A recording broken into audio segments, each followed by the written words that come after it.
بسم اللہ الرحمن الرحیم۔ ناظرین السلام علیکم۔ پروگرام کیو ڈی وچ شاہ ندیم احمد کے ساتھ آپ کا میزبان حاضر خدمت ہے۔ ناظرین، اس ملک میں حکومت اور اپوزیشن آپس میں دستے گریباں ہیں اور دنیا کے حالات بدل رہے ہیں۔ امریکہ ایک طرف امداد بند کر رہا ہے تو دوسری جانب کمزور ممالک پر قابض ہونے کی کوشش کر رہا ہے، لیکن ہمارے حکمرانوں کی نظریں اپنے اقتدار اور اپنے ہی مفادات سے ہٹ نہیں پا رہی ہیں۔ ایک طرف IMF سے قرض پر قرض لیا جا رہا ہے تو دوسری جانب سارا بوجھ عوام پر ہی ڈالا جا رہا ہے۔ اس کے بعد کہا جا رہا ہے کہ مہنگائی انتہائی نچلی سطح پر آ گئی ہے۔ مہنگائی کہاں کم ہوئی ہے؟ ہر چیز کی قیمت بڑھ رہی ہے۔ چینی 120 سے 160 روپے کلو ہو گئی ہے، جبکہ گندم کا بحران ہے۔ گندم کی قیمت کا ابھی تک اعلان ہی نہیں ہو رہا ہے۔ حکمران کب عوام کو بیوقوف بنانا چھوڑیں گے؟ کب عوام کو اپنی ترجیحات میں شامل کریں گے؟ اور کب داخلی مسائل سے نکل کر خارجی معاملات دیکھیں گے؟ یہ جاننے کے لیے آج ہم نے اپنے پروگرام میں جن مہمان گرامی کو دعوت دی ہے وہ ویڈیو لنک پر ہمیں ہالینڈ سے جوائن کر رہے ہیں۔ سینئر صحافی ہیں، کالم نگار، تجزیہ کار، شاعر و ادیب اسد مفتی صاحب۔ ہم ان کے انتہائی مشکور ہیں کہ پروگرام میں شریک ہو رہے ہیں۔ جناب اسد مفتی صاحب، دنیا کے حالات بدل رہے ہیں اور ہم اپنے داخلی معاملات سے ہی نہیں نکل رہے ہیں، تو بدلتی دنیا کے ساتھ کیسے چل پائیں گے؟ جی اسد مفتی صاحب۔ جی، میں سب سے پہلے شکریہ ادا کرتا ہوں، لیکن میرا یہاں سوال ہے کہ آخر آپ کو دنیا کے ساتھ چلنے کی ضرورت کیا ہے؟ ابھی کل آپ کے ہاں سے 1.5 لاکھ چینی کی بوریاں جو ہیں وہ نکلی ہیں گودام سے، جس سے چھپا کے رکھی گئی تھی، اور جس ملک کا یہ عالم ہے کہ چینی نایاب ہے، گودام میں چھپائی جا رہی ہیں، جب ان کی قیمت زیادہ ہوگی تو وہ مارکیٹ میں لائیں گی، تو وہ کوئی رہنے کا، کوئی زندہ رہنے کا طریقہ تو نہیں ہے۔ میں نے پچھلی بار بھی عرض کیا تھا کہ آپ زندگی کے نام پہ ڈرامے کر رہے ہیں، اور مہنگائی جو ہے یہ اسی ڈرامے کا حصہ ہے۔ ایک بار جو پاکستان میں چیز مہنگی ہو گئی وہ کبھی دوبارہ اپنی اصل قیمت پہ نہیں آ سکتی۔ مجھے اچھی طرح یاد ہے کہ ایک وقت تھا پاکستان میں جب 11 روپے کلو چینی ہوئی، اس وقت انڈیا میں 16 روپے تھی، اور انہوں نے کوئی جشن منایا اس بات کا کہ دیکھیے صاحب، انڈیا میں 16 روپے اور ہمارے ہاں جو ہے وہ 11 روپے، اور اس کے بعد انہیں یہی سمجھ میں نہیں آئی کہ یہ ان کی پالیسی کتنی دور اندیش جو ہے سے دیکھ رہے ہیں یہ پالیسی ہے۔ وہی ہوا کہ اس کے بعد انڈین جو ہے وہ گرتی گئی اور پاکستان چڑھتی گئی۔ اور یہ جو مہنگائی ہے اس سے چھٹکارا پانا تو ایک سائنس ہے، اس کا جو تعلق عام لوگوں سے نہیں ہے، اور یہ ایک پولیٹیکل معاملہ ہے، ایک سائنس ہے، اور اسی طریقے سے مہنگائی دور کی جا سکتی ہے۔ اور اس کے لیے باقاعدہ میں نے 1-2 کالم بھی لکھے ہیں جس میں واضح کیا ہے کہ کس طریقے سے آپ یہ کر سکتے ہیں مہنگائی کم۔ لیکن شرط تو وہی آ جاتی ہے جیسا کہ آپ نے کہا کہ لوگوں کو، حکومت کو یا صاحب اقتدار لوگوں کو اپنے اقتدار کی پڑی ہوئی ہے، وہ اس پہ قائم ہے، تو ایسی صورت میں تو مہنگائی کی کمی ہونے کی کوئی گنجائش ہی نہیں ہے۔ اور دوسری بات جو سب سے اہم ہے، میں سمجھتا ہوں جرنلی مہنگائی جو ہے وہ بالکل طے ہے کہ جب تک آپ انڈیا سے لین دین تجارت نہیں کریں گے آپ کے ہاں مہنگائی کم نہیں ہو سکتی۔ یہ چاہے حضرت موسیٰ بھی آ جائے تو مہنگائی کم نہیں کر سکتا، کیونکہ اگر آپ ایک چیز جاپان سے لیتے ہیں وہ آپ کو اتنی مہنگی پڑے گی کہ کم از کم 15-20 گنا زیادہ اس کی قیمت دینی پڑے گی، اور وہ پاکستان میں تبھی آ سکے گی۔ اور اگر آپ بارڈر سے لے لیں گے تو اس کی قیمت جو آپ کو کچھ بھی نہیں، یعنی میں سمجھتا ہوں جاپان یا امریکہ یا چین کے حوالے سے بالکل معمولی پڑے گی۔ ایسے یہ ہے کہ اب دیکھیں پاکستان سے چیزیں یا انڈیا سے چیزیں پہلے دبئی جاتی ہیں، دبئی سے سمگل ہو کے پھر پاکستان آتی ہیں۔ یہ آپ اپنے آپ دیکھیں کہ مہنگائی جو ہے ان چیزوں میں کس طریقے سے اور کس تیزی سے بڑھ رہی ہے۔ یہ باتیں ساری میرا خیال میں حکومت بھی جانتی ہے اور عوام بھی جانتے ہیں۔ کئی بار یہ جو عوام کے مختلف جو ہے تنظیمیں یہ بات کہہ چکے ہیں کہ صاحب آپ وہ بند کیجئے اسمگلنگ، وہ جو وایا دبئی اور دوبایا قطر ہو رہی ہے، یہ آپ ڈائریکٹ ہمیں دیجئے تو ہم لوگوں کو بھی سستی چیزیں دیں گے۔ لیکن ایسا ہو نہیں سکتا کہ اس میں ایک تھرڈ پارٹی آتی ہے جس کی کمائی جو ہے وہ ختم ہو جائے گی۔ تو یہ تو حکومتوں کا کام ہے نا کہ وہ کس طریقے سے ملک کو چلانا چاہتی ہیں، اور چونکہ لوگوں میں ابھی پاور جو ہے وہ خریدنے کی سخت جسے کہتے ہیں ابھی تھوڑی معمولی ہے تو یہ چل رہا ہے. اور لیکن یہ زیادہ دیر چل نہیں سکتا. میں نے عرض کیا تھا آپ کو یا شاید کسی اور انٹرویو پہ کہ لوگوں نے ایک درخواست دی ہے علماء کو کہ ہمیں غلط کام کرنے کا جو ہے وہ دیا جائے. جی پچھلے پروگرام میں آپ نے کہا تھا. جی ایگزیکٹلی. تو اس میں یہی ہے کہ اب دیکھیں نا سب سے بڑا جو فارم کھل گیا ہے پاکستان میں جسے آپ بچڑ خانہ کہتے ہیں وہ گوادر میں ہے گدوں کی گوشت کا. جی. اور یہ پورے ملک میں سپلائی ہوں گے. یہ ابھی حال ہی کی نیوز ہے کہ گوادر میں ایک بہت بڑا بچڑ خانہ کھلا ہے جو کہ پورے ملک کو سپلائی کرے گا جو مکروہ گوشت ہے گدوں کا. اور چونکہ وہ سستا پڑے گا لوگ خریدیں گے. مفتی صاحب چند دن پہلے مزنگ چنگی لاہور میں بھی ایک بچڑ پکڑا گیا بلکہ ایک نہاری والا پکڑا گیا جو عوام کو گدے کا گوشت نہاری میں ڈال کے کھلا رہا تھا. ہاں بتائیے یہ سب باتیں جو ہے یہاں بھی خبریں آ رہی ہیں یورپ میں بھی اور یہ لوگ دیکھ کے اور پڑھ کے تو ہنستے بھی ہیں. اور کبھی موقع انہیں مل جائے اور میری طرح کا کوئی آدمی ان کو مل جائے پھنس جائے تو وہ سب باتیں ریپیٹ کرتے ہیں تو مجھے کچھ نہ کچھ بتانا تو پڑتا ہے ان کو. ابھی بھی ایک چل رہی تھی اس کے ٹرمپ کے لیے کوئی احتجاج چل رہا تھا میں تھوڑی دیر پہلے وہیں سے آیا ہوں تو اس میں بھی یہی باتیں جو ہے پاکستان کی اور ٹرمپ کی امریکہ کی اور وہ دوسرا آپ کا وہ غزہ کی پٹی کی چل رہی ہیں جو بہت سی خبریں میں نے وہاں نہیں پڑھی پاکستان کے کسی اخبار میں نہیں پڑھی جو یہاں ان لوگوں کو معلوم ہے کہ کیا ہونے جا رہا ہے جس میں پاکستان کی انوالومنٹ بھی ہے. لیکن وہ ابھی چونکہ یہ سوال غیر متعلق ہے اس لیے میں اس پہ بات نہیں کر رہا. مہنگائی جو ہے وہ بہت بڑا طوفان ہے اور جیسے کہ میں نے یہ عرض کیا ہے کہ مہنگائی گورنمنٹ کی اپنی پالیسیوں کی وجہ سے ہوتی ہے اور پھر اس سے زیادہ جی دنیا صدر مفتی صاحب دنیا ڈونلڈ ٹرمپ سے قیام امن کی امید لگائے بیٹھے تھے مگر انہوں نے تو آتے ہی امداد بند کر کے ہر ایک سے پنگا لینا شروع کر دیا ہے. ہر ایک کو ہی دھمکایا جا رہا ہے. کیا دنیا جو ہے اس کو عالمی جنگ کی جانب دھکیلا جا رہا ہے؟ دیکھیے میرا خیال ہے کہ یہ بات ٹرمپ سے بھی پہلے حماس سے شروع ہوئی تھی اور میں بھی حماس سے شروع کرنا چاہتا ہوں جی کیونکہ یہ جو کیا ہے حماس جو ہے اس کا شروع کرنا یہ واقعہ جو ہے 20-25-100-200 آدمی جو ہے اسرائیلی مار کے اور انہوں نے یہ کام شروع کر دیا اور لاکھوں اپنے مروا لیے اور لاکھوں شہید کروا لیے اور وہ کیا زخمی کتنے کروا لیے پھر یہ بھی تعداد بڑھتے جا رہی ہے. پھر اس کے علاوہ اب جو آپ کے ہاں چل رہا ہے کہ جی وہ سیز فائر ہو گئی میں نے یہ 2 ہفتے پہلے لکھا تھا کہ سیز فائر نہیں ہوئی یہ صرف 14 دن کے لیے ہوئی ہے سوری 14 کہہ رہا ہوں 40 دن کے لیے ہوئی ہے اور وہ بھی آج بھی کل بھی دھمکی دے دی ہے اس نے پھر وہ کیا نتنیاہو نے کہ صاحب آپ تیار رہیے اگر آپ نے وہ ہمارے نہ چھوڑے تو یہ ابھی 2-4 دن اور باقی ہیں ہم پھر شروع کر دیں گے. اب بات رہ گئی ٹرمپ کی. دیکھیں ٹرمپ نے یا امریکہ نے یہ سب سے میں نہیں سمجھتا کہ پہلی بار کی ہے یہ بات یا پہلی بار یہ کرنا چاہ رہا ہے. اس سے پہلے بھی اس نے ڈنمارک کے جزیرے خریدے اور پھر اس کے بعد ابھی کینیڈا کو دی دھمکی میکسیکو کو دی پھر جو ہے فرانس کے اس نے جزیرے خرید کے فرانس کی جو ہے امریکہ کے ساتھ جو جس پہ فرانس کا قبضہ تھا وہ خریدا فلوریڈا وغیرہ پھر اس نے جو ہے اسپین کے جو ہے وہ خریدے جو اسپین کی وہاں آبادی تھی. تو یہ تو امریکہ کی تاریخ ہے اور اس میں ٹرمپ جو ہے اب یہ شامل ہوا ہے اور یہ چونکہ بہت بڑا بزنس مین ہے امریکہ کا ون آف دا بگیسٹ تو اس لیے اس کی نظر میں بہت بہت دور تک جو ہے یہ چیزیں ہیں شامل کہ کس طرح تھوڑے سے زیادہ کمایا جا سکتا ہے.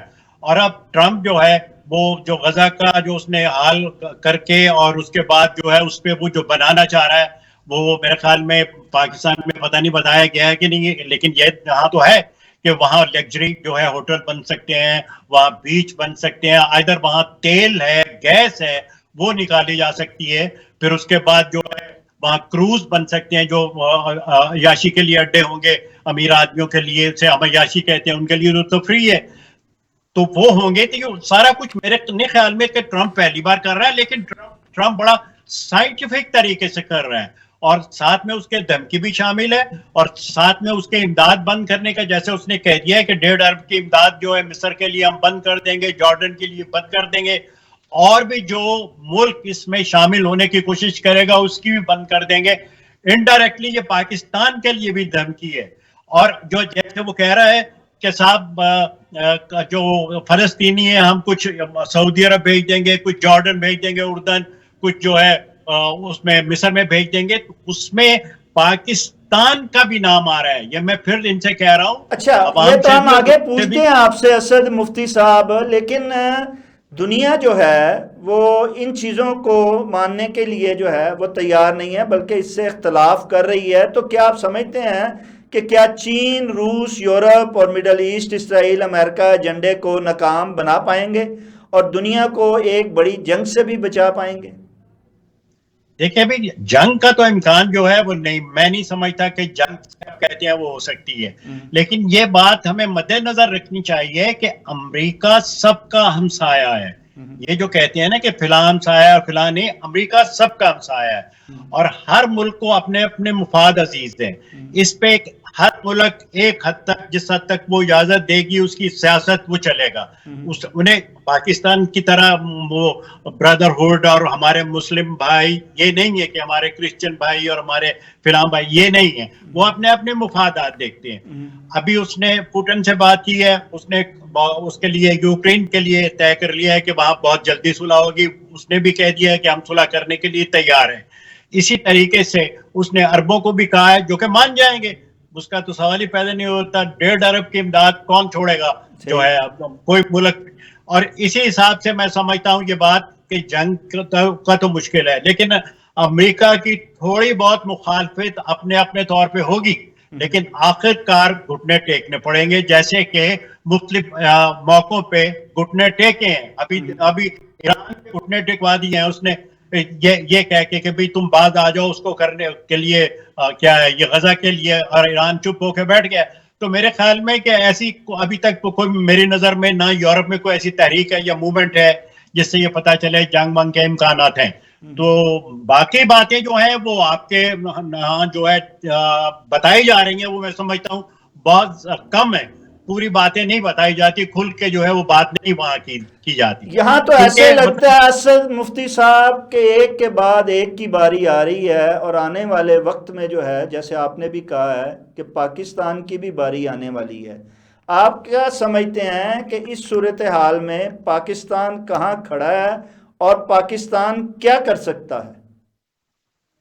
بھئی پاکستان ہر وقت جب بھی اس نے جو پالیسی بنائی ہے 47 سے لے کے ابھی تک، اس نے اپنے تمام انڈے ایک ٹوکری میں رکھ دیے۔ کسی بھی جگہ پہ آپ جائیے، کسی بھی ملک سے تعلقات بنائیے تو تمام انڈے ایک ٹوکری میں رکھ دیتا ہے۔ اب مجھے یہ سمجھ میں نہیں آتی، وہ جو بزرگ باہر وہاں ہیں کام کر رہے ہیں، ان کو یہ سمجھ میں نہیں آ رہی بات کہ سب بھی انڈے ایک ٹوکری میں نہیں رکھتے۔ اگر ذرا بھی ٹوکری کو ٹھوکر لگ گئی تو وہ سب انڈے ٹوٹ گئے، آپ پہ کام تو نہیں آ سکتے۔ تو اس لیے اگر وہ گرتا ہے تو ڈائریکٹ چین کی گود میں گر جاتا ہے، اگر گرتا ہے تو ڈائریکٹ امریکہ کی گود میں گر جاتا ہے۔ اسی طریقے سے وہ اس کی پالیسی جو ہے سب سے بہتر میں سمجھتا ہوں وہ یہی ہے کہ وہ اپنے علاقے میں رہے اور اپنے علاقے کے ملکوں سے اچھے تعلقات بنائے، بالخصوص ہمسایوں سے۔ میں بار بار اس کی طرف آ رہا ہوں، اور یہاں شنید یہ ہے کہ جیسے ٹرمپ کی دوسری چیزیں ہیں، اس میں یہ چیز بھی شامل ہے کہ وہ پاکستان سے کہے، امریکہ کا کہنے کا مطلب جو ہے وہ آپ سمجھتے ہیں کہ وہ انڈیا سے اپنے تعلقات ٹھیک کرے، کیونکہ ہم چاہتے ہیں انڈیا جو ہے چین کی کھل کے جو ہے وہ کر سکے، چین کا کھل کے جو ہے اس کا مقابلہ کر سکے۔ اس کے خیالات جاننے کے لیے ہم یہ چاہیں گے کہ وہ ہم انڈیا کو جو ہے سپورٹ کر کے چین کی پالیسیوں کو جو ہے وہ روکیں۔ تو اس حوالے سے پاکستان کا نمبر تو میرے خیال میں کسی نہ کسی حوالے سے آئے گا، اور ہم لوگ ہیں کہ ہم اس بات پہ اعتراض ہے کہ وہ مودی جاتے ہوئے، فرانس جاتے ہوئے خیر سگالی کا پیغام نہیں دیا۔ بھئی خیر سگالی کے پیغام کو آپ کیا کریں گے جبکہ 17 حماس کے جنگجو جسے آپ کہتے ہیں لکھتے رہے ہیں، وہ اسلام آباد، پنڈی اور کشمیر میں ہیں، اور وہ وہاں خیر سگالی منانے کے لیے آئے ہیں۔ آپ کو سمجھ میں نہیں آئے پہلی بار ہوا تاریخ میں کہ حماس یا فلسطینی باقاعدہ خود آئے ہیں اسلام آباد اور کشمیر کے مسئلے میں حصہ لینے کے لیے. اور اس سے پہلے کوئی بھی ہمارا سربراہ یا کمانڈر ان چیف پیغام بھیجا کرتا تھا خیر سگالی پہ یا یکجہتی ڈے پہ. اس بار وہ دونوں حضرات خود تشریف لے گئے ہیں. یہ باتیں مودی کو بھی سمجھ آتی ہیں اور جو جسے کہتے ہیں بگانے پتھر وہ دیکھتے ہیں اور ان کو یہ بھی سمجھ آتا ہے کہ آپ کیا کر رہے ہیں. ایکسرسائز جو ہے وہ کرتے ہیں اپنے حوالے سے. اب اس نے یہ کیا کہ پیغام نہیں دیا, اب دیکھتے ہیں اس کا کیا ریئیکشن ہوا. وہ یہ ہوا کہ آپ اس کے پیچھے پڑ گئے کہ صاحب اس نے پیغام نہیں دیا. حالانکہ یہ کوئی ایسی بڑی بات نہیں ہے. اور یہی جو ہے کہ دنیا جو ہے آپ کے کاموں کا ایکس رے کر رہی ہے. اور یہ بات آپ کو بڑی خوبی سے جاننی چاہیے کہ ایسا جو ہے ہم کب تک کرتے رہیں گے. اور خاص طور پہ اب مڈل ایسٹ جو ہے اس میں تو بہت سا نام پاکستان کا آ رہا ہے. مجھے نہیں سمجھ میں آ رہی کہ آپ یہاں کیوں نہیں بتایا جاتا. امریکہ کو پاکستان فوج کی ضرورت بھی ہے وہاں, جو وہ جائے گی. اور وہ ڈبل تنخواہوں کے لیے یہ مشہور ہے کہ ڈبل تنخواہیں دی جائیں گی فوج کو جن کو وہاں بھیجا جائے گا. وہ جو علاقہ صاف کیا انہوں نے جہاں بنائیں گے اس کی حفاظت کے لیے, اس کی دیکھ بھال کے لیے یہ جو جا رہی ہے عربی فوج نہیں جائے گی, یہ پاکستان کی فوج جائے گی. اور اگر انہوں نے بھیج دی تو میں سمجھتا ہوں یہ بہت بڑی غلطی ہوگی ان کی, بہت بڑی. یہی بات ہے کہ اگر ہم اس ٹائم پہ ایبسلوٹلی ناٹ کہنے کی بجائے اگر ہم ان کا ساتھ دیں گے تو پھر آپ سمجھتے نہیں ہیں کہ ہم کشمیر کو بھی جو ہے وہ کھو دیں گے. کھو دیں گے. کشمیر آپ کے پاس تھا ہی کب, یا اب کب ہوگا بھئی؟ انہوں نے تو سب کچھ پارلیمنٹ کے تھرو کر لیا ہوا ہے. اب جو ہے کچھ بھی نہیں ہو سکتا. آپ میرے خیال میں اس مسئلے کو جوں کا توں رکھ کے اپنے زندگی کے کام نبیڑیں اور اس طرف سے آپ توجہ ہٹائیں. آپ کے دوسرے بہت سے پرابلم نہیں, ابھی تو ہم نے کل اسد مفتی صاحب یکجہتی کشمیر 5 فروری کو منائی ہے, اور ہم تو اپنی جانیں قربان کرنے کے لیے کشمیریوں کے ساتھ اور ان کی آواز کے ساتھ آواز ملا رہے ہیں. ہم کیسے کھو دیں اس کشمیر کو جس کے لیے ہماری عوام نے, ہماری افواج نے جو ہیں وہ جانیں قربان کی ہیں, اب میں اور 3 جنگیں بھی لڑی ہیں. ہاں لیکن دیکھیں یہ سب کچھ جو ہے مجھ سے تو پوچھ کے نہیں کیا گیا تھا.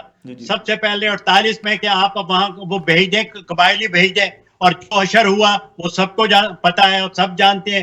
پھر اس کے بعد 3 جنگیں لڑی آپ نے کشمیر کے لیے, کیا ملا؟ اپنا ملک آدھا کروا لیا. اب کرنا کیا چاہتے ہیں میرے خیال میں, یہ آپ بیٹھ کے سوچیں یا اور کچھ نہیں تو مطلب کوئی 2-4 میری طرح کے جرنلسٹ ساتھ لیں جو جانتے ہیں ایکچولی حقیقت, ان کی بات سنیں اور اس پہ غور کریں. لیکن چونکہ آپ نے کچھ اور سوچ رکھا ہے جو میرے خیال میں یہ بھی ہے جو میں جرنلی سمجھتا ہوں اور میں لکھ بھی چکا ہوں کہ پاکستان عالم اسلام کا لیڈر بننا چاہتا ہے کسی نہ کسی طریقے سے, کیونکہ اب اس کے پاس بم بھی ہے تو یہ سمجھتا ہے کہ اس کے پاس پوری قابلیت ہے کہ عالمی. نہیں اسد مفتی صاحب, کیا آپ سمجھتے ہیں نہیں ہے کہ ایک ایٹمی قوت ہوتے ہوئے عالم اسلام جو ہے وہ اس کو اپنا لیڈر سمجھتا ہے, اسی لیے تو وہ ہر بات میں جو ہے وہ پاکستان کو شامل بھی کرتا ہے اور پاکستان ان کی ہر مشاورت کے ساتھ ہوتا ہے اور لیڈ کرتا ہے. آپ کیا سمجھتے ہیں کہ ایسی بات نہیں ہے؟ کیا عالم اسلام پاکستان کو اپنا لیڈر نہیں مانتا؟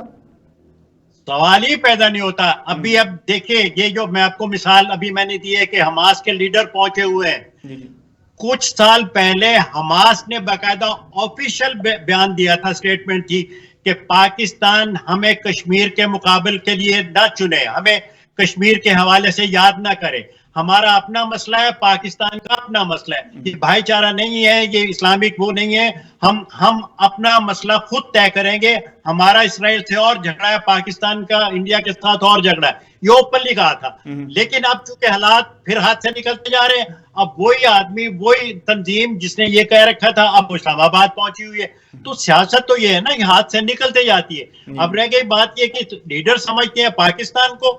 میرے خیال میں تو یہ کبھی بھول کے بھی مت سوچئے, کیونکہ یہ ہے ہی صرف اس بات پہ کہ جس دن پاکستان کا, اب دیکھیں نا مطلب بہت سی باتیں نکل رہی ہیں. پھر جو ہے 71 تک انڈین مسلم جو تھے وہ پاکستان کی حمایت میں بہت بری طرح جتے ہوئے تھے. لیکن جب انہوں نے یہ دیکھا کہ پاکستان تو اپنا ملک ان سے سنبھالا نہیں گیا تو اب وہ پیچھے ہٹ گئے.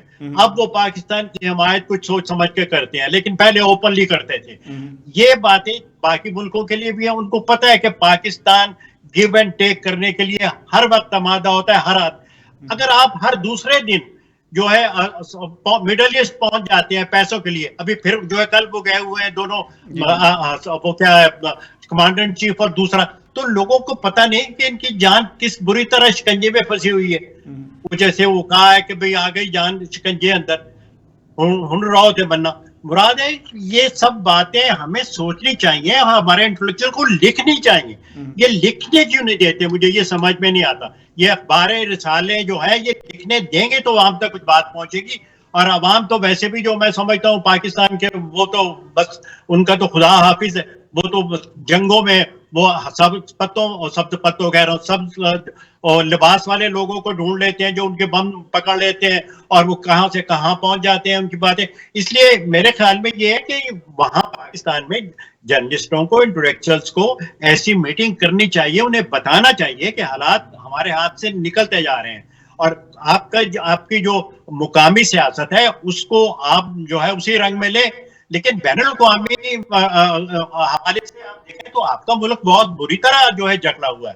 مطلب نہ تو آپ پوری طرح امریکن ہے, نہ آپ پوری طرح چائنیز ہے, تو آپ کرنا کیا چاہتے ہیں یہ میری سمجھ میں ریلی نہیں آتا. میں آپ کو بتا سکتا ہوں لیکن ہمارے حکمران تو اپنی عوام کو یہ یقین دلاتے رہتے ہیں کہ جیسے ہمارا جو ہے وہ اٹوٹ انگ, اور ہمارا جو ہے وہ ہماری دوستی جو ہے وہ کیٹو سے بھی اونچی ہے چین کے ساتھ, اسی طرح ہمارے تعلقات جو ہیں وہ 30 40 50 سال سے امریکہ کے ساتھ بھی بڑے اچھے آ رہے ہیں. ہم ان کے اتحادی ہیں, لہٰذا ہمیں نہ خطرہ کسی اور سے ہے نہ ہی ہمیں امریکہ سے ہے.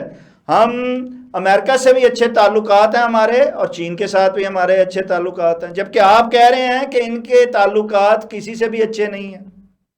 بالکل. سب سے پہلے تو میں وہی آپ کا فکرہ لیتا ہوں جو آپ نے ابھی کہا. یہ پتہ نہیں کس بے وقوف نے بات شروع کی تھی کہ کشمیر ہماری شارگ ہے. بھائی آپ نے اس کے ساتھ ہی یہ بھی کہا تھا کہ مشرقی پاکستان ہمارا بازو ہے. بازو کٹا کے بھی آپ زندہ ہیں, تو شارک کٹا کے بھی آپ زندہ رہیں گے, یہ جھگڑا کیا ہے؟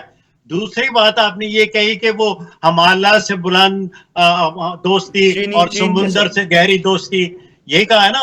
لیکن کتنی عجیب بات ہے, اس محاورے کو بنانے والے کو یہ پتہ نہیں ہے کہ دونوں جگہ پہ آکسیجن نہیں ہے, نہ سمندر کی گہرائی میں اور نہ ہمالیہ کی چوٹی پہ.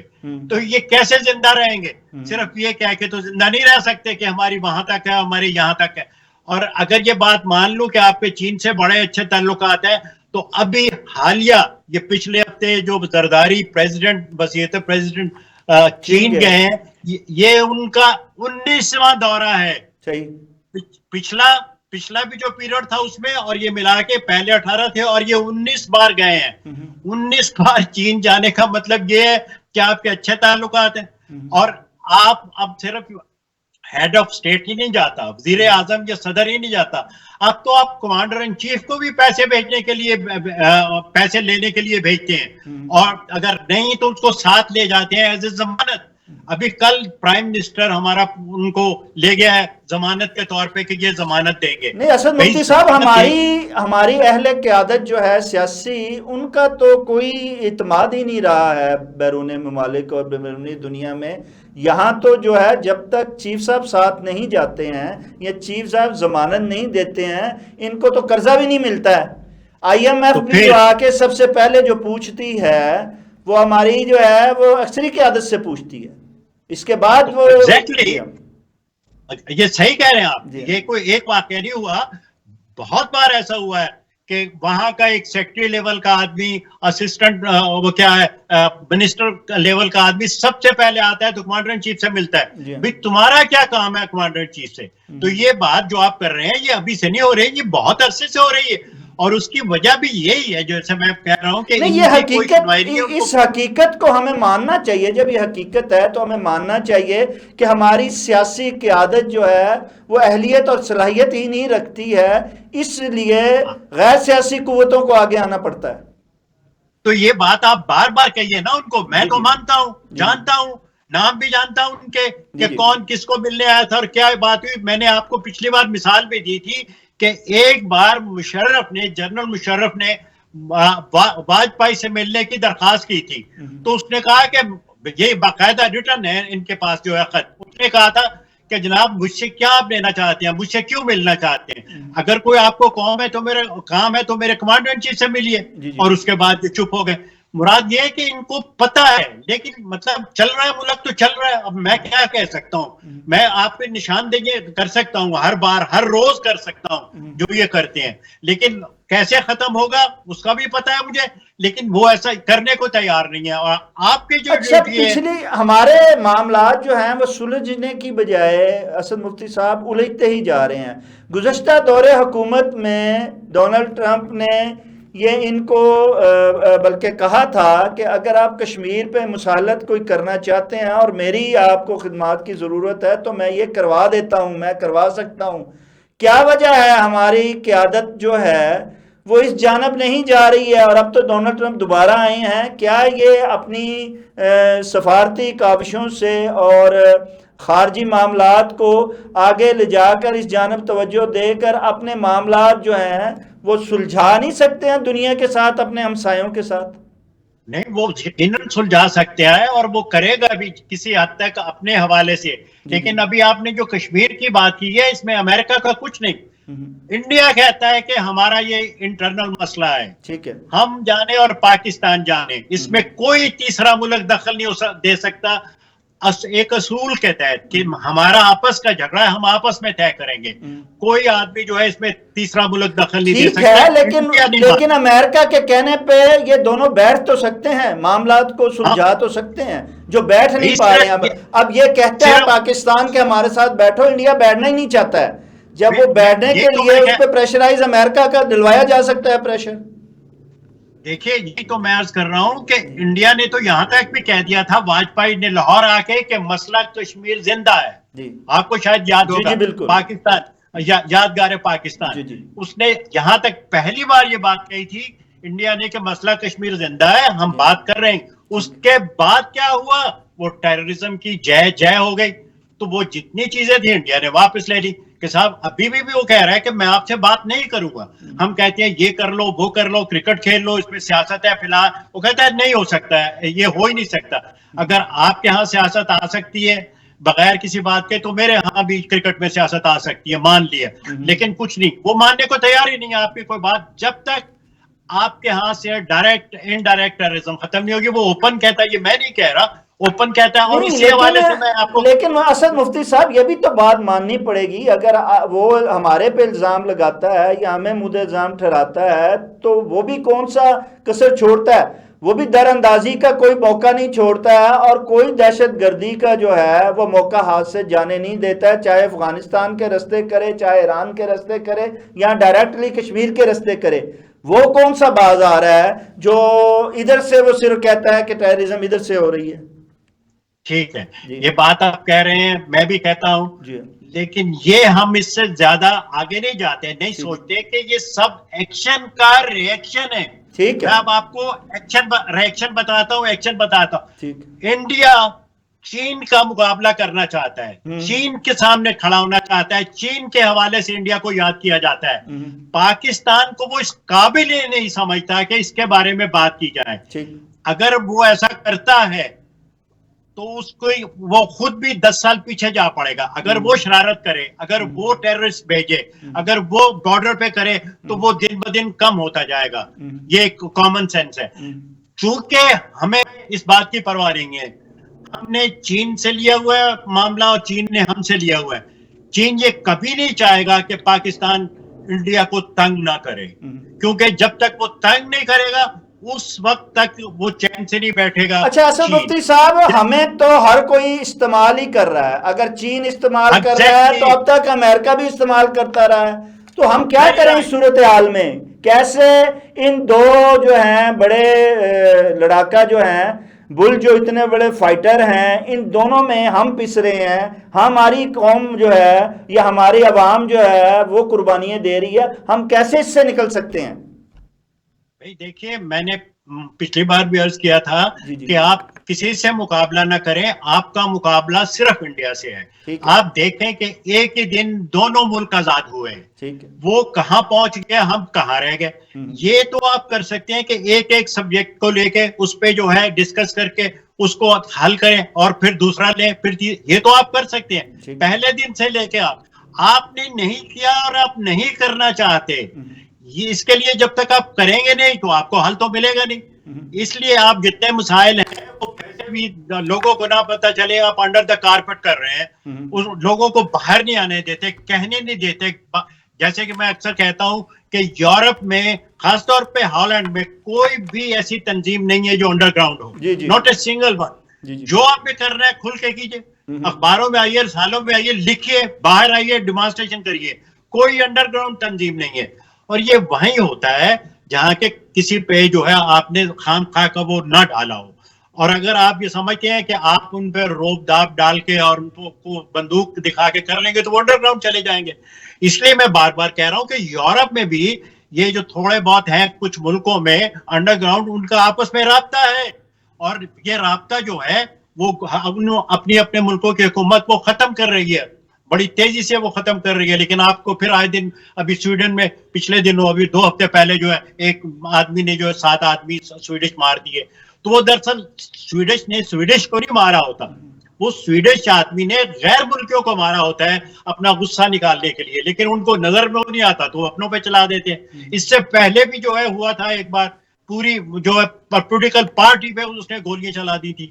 تو یہ سب باتیں ہم لوگ تو سمجھنے کو تیار ہی نہیں ہے, لیکن یہ لوگ سب سے پہلے سائیکالوجی دیکھتے ہیں کہ بھئی یہ کیوں ہوا, کیسے ہوا, کہ کس نے کیا, اس کے بعد اس کا علاج سوچتے ہیں. تو میری جان اس میں میرے خیال میں پھر وہی بات آئے گی کہ آپ کا کام, یہ مجھے بہت پسند آ رہا ہے, یہ جو آپ ایکچولی مسائل کا حل دے رہے ہیں. آپ آٹا دال چاول جو ہے وہ تو ہے ہی ہے, وہ تو ہر لوگ کے لیے, لیکن یہ مسئلے چونکہ بنیادی ہیں, جب تک یہ مسئلے ختم نہیں ہوگے آٹا چاول بھی سستے نہیں ہو سکتے. نہیں, وہی میں آپ سے آخر میں آپ سے یہی پوچھنا چاہ رہا تھا کہ, اور میں نے اپنے انٹرو میں بھی کہا تھا کہ ہم داخلی مسائل میں الجھے ہوئے ہیں سارے, چاہے حکمران ہو, چاہے اپوزیشن ہو, چاہے ہماری مقتدرہ ہو, لیکن ہم جو خارجی معاملات ہیں, جو نیشنل معاملات ہیں, جو دنیا کے حالات جو ہیں وہ تبدیل ہو رہے ہیں, ہم ان سے بالکل جو ہیں وہ پیچھے ہٹے ہوئے ہیں, ہم نے نظریں چرا رہے ہیں.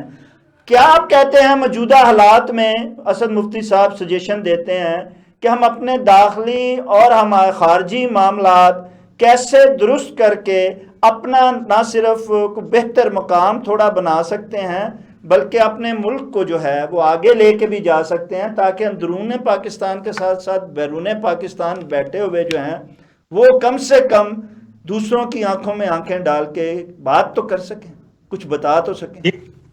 دیکھیں صاحب, میں بار بار یہ بات کہتا ہوں, اور میں اس بات پہ بہت مطلب شاکی ہوں کہ لوگ اس بات پہ مجھ سے بحث کیوں نہیں کرتے, کیوں میرے خیالات کو غلط ثابت نہیں کرتے. میں یہ کہتا ہوں کہ آپ انڈیا سے اچھے تعلقات بنائیں, اس کو بڑا بھائی سمجھیں, اس سے تجارت پڑے گی, اس سے تجارت کریں گے, لوگ آئے جائیں گے, آپ کے ہاں مہنگائی آٹومیٹک کم ہوگی. اور دوسرے ان اداروں میں جو انسان کی قدر کی جاتی ہے, عدلیہ ہے اور فوج ہے اور دوسرے محکمے, وہ لا محالہ اس کا اثر آپ پہ بھی پڑے گا. یار آپ یقین کریں گے کہ میں نے ان کے جرنیلوں کو پابند لگے ہوئے وردی میں دیکھا ہے, پابند لگی ہوئی وردی میں دیکھا ہے ان کے جرنیلوں کو وہاں دہلی میں, اور ہم تو ایسا سوچ بھی نہیں سکتے. یہی میرے پاس ایک بہترین نسخہ ہے, اس کا اثر دوسرے ملکوں پہ بیرونی طور پہ بھی ڈیفینیٹ پڑے گا, ڈیفینیٹ پڑے گا, کیونکہ یہ ایک بنیادی چیز ہے کہ اگر آپ کا ہمسایوں سے آپ کے تعلقات ٹھیک نہیں ہے تو باقی تو مسئلہ ہی نہیں ہے. اور پھر یہ دنیا جانتی ہے کہ آپ کی خارجہ پالیسی صرف ایک چیز پہ ہے, اور وہ ہے انڈیا دشمنی.